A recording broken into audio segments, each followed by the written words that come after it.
Breaking news చూస్తున్నాం. Nandyal TDP అభ్యర్థి ఫరూక్ నిరసన సెగ తగిలింది. భారీగా ఓటర్లు ఆయన కార్యాలయాన్ని ముట్టడించారు. ఓటుకు కొంతమందికే డబ్బులిచ్చి తమకివ్వలేదంటూ నిరసన తెలిపారు. డబ్బులు ఇచ్చే వరకు కదిలేది లేదని ఆందోళనకు దిగారు. విషయం తెలిసిన పోలీసులు రంగంలోకి దిగి ఓటర్లను చెదరగొట్టేశారు.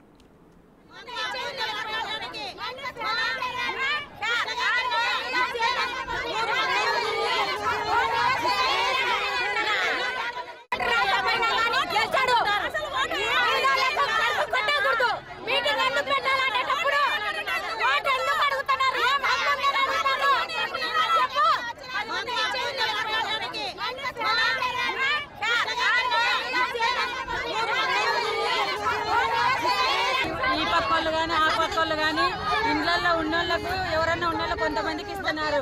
ఇల్లు మారినోళ్ళకు వాళ్ళకి ఇళ్లకు అసలు తిప్పి అసలు ఇవ్వట్లేదు. ఇవ్వకుండా ఎవరికి ఇవ్వద్దు. మేము నిజాయితీగా ఎవరికొకరికి ఓటు వేసుకుంటాము. కానీ కొంతమందికి ఇచ్చి కొంతమందికి ఇవ్వకుంటే బాధ కదా, అట్లా చేస్తున్నారు. ఇప్పుడు వీళ్ళంతా ఇక్కడికి వచ్చినారు. ఇంకా రాని వాళ్ళు ఎంతమంది ఉన్నారు, ఫ్యాన్ వాళ్ళు కూడా ఉన్నారు.